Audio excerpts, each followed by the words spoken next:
If you want to have a perfectly balanced investment portfolio that runs on autopilot, asset allocation ETFs might be exactly what you need. So let's talk about it.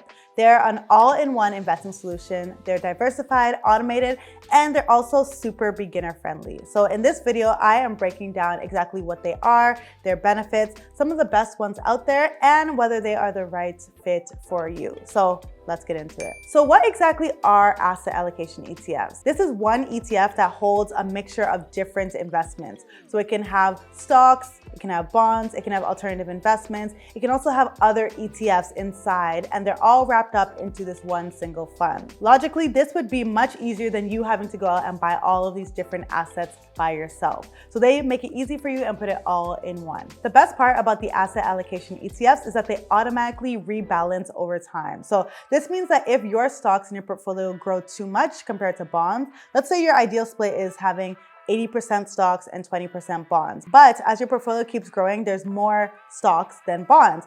This asset allocation ETF will automatically rebalance so that you will go back to the ideal mix that you set based on your risk tolerance. So it's pretty good. So let me give you a few reasons why asset allocation ETFs are so great.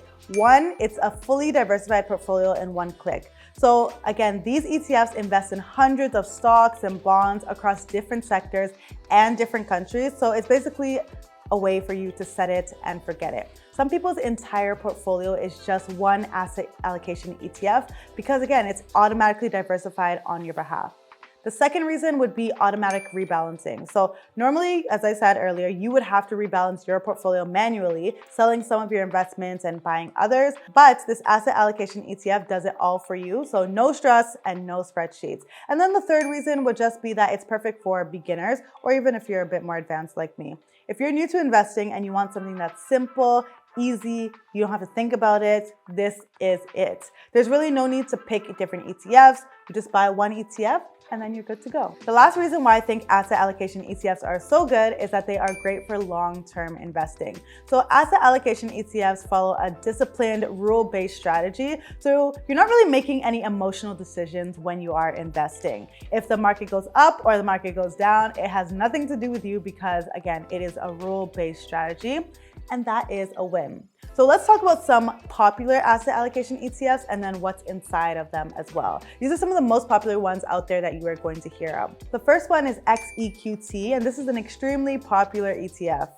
This is the iShares Core Equity ETF, which means that it is 100% stocks. There are no bonds in it. And this ETF is globally diversified across Canada, the US, developing markets, and emerging markets. And it's perfect for people who want the maximum growth, and they can also handle some market swings as well.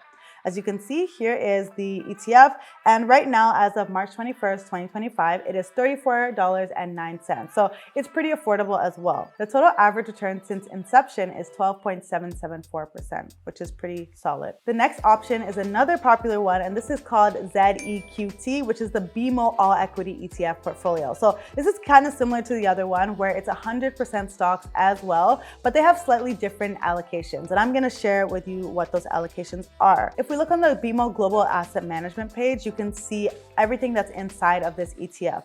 So right now, they have an expense ratio of 0.2%, which isn't too high, and they have about 182.6 million assets under management right now. If I look at what is held inside of this ETF, so let's go to holdings. There are 6 different ETFs within this ETF. The first one is the S&P 500. That is 45.3% of it. And this is, again, the 500 largest companies in the United States. We also have the BMO TSX ETF, which is the Canadian stock market. We also have EAFE, which is emerging markets, or it is international, excluding North America. We also have the MSCI Emerging Markets Index, which is emerging markets as well. We have also more US stocks, but some mid-cap stocks and also some small-cap stocks. And then they also carry 0.15%, and that is in cash. So as you can see, there's a big mixture of different stocks here. This ETF really focuses on diversification across different sectors and geographies. I would say this is a great ETF for long-term investors who are okay with higher risk for those higher returns.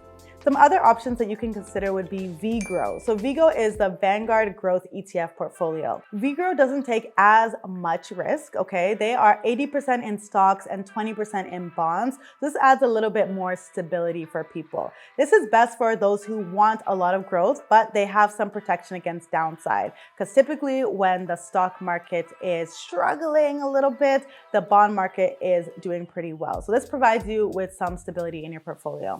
The last one that I'll mention is VBAL, and VBAL is the Vanguard Balanced ETF portfolio. So VBAL is even more safe, I would say. There are 60% stocks and 40% in bonds, which means it's a more conservative portfolio. I would say this one is ideal for those who want moderate growth with lower risk. So you may not get the 12% or so growth per year, but you are going to make sure that your capital is preserved. So now that I've shown you a few of the different asset allocation ETFs that you can look into, let's talk about why asset allocation ETFs are not perfect. So here are a few things that you should consider. Number one, there are higher fees compared to your DIY ETFs. So if you were to choose all the ETFs that are within these asset allocation ETFs by yourself, you would pay a lower management fee. So these asset allocation ETFs usually have a management fee around 0.2% or 0.25%, which is still super low. But again, if you were just to buy the ETFs by yourself, you may pay 0.02% as your MER or management expense ratio. So you could pay less. But with the asset allocation ETFs, I would say you're paying for that convenience of not having to do it yourself. The second thing to consider is that there's less control over the asset mix. So you personally cannot tweak the allocations within your asset allocation ETF. So if you wanted to add more US stocks or you want to have fewer bonds, you can't adjust it. You are only able to get what is in that fund. So you could personally add more US stocks to your overall portfolio, but you can't add it to this specific ETF. The last consideration is that an asset allocation ETF may not be the best for an advanced investor. So if you are someone who has loved picking your individual stocks or customizing your portfolio, this may be a bit too simplified for you. Personally, I would consider myself an advanced investor, but I do love how simple the asset allocation ETFs are. So it's really just a personal decision. Again, asset allocation ETFs are one of the easiest ways to invest, especially if you are a beginner or if you just want something that's super simple and automated. So let me know in the comment section below, are you thinking about investing in one? If so, which one are you going to purchase? Which one have you been researching? I would love to know. Let me know if you have any other questions about this topic. I love talking about it, so let me know by leaving a comment down below. Can't wait to see you in the next one. Bye.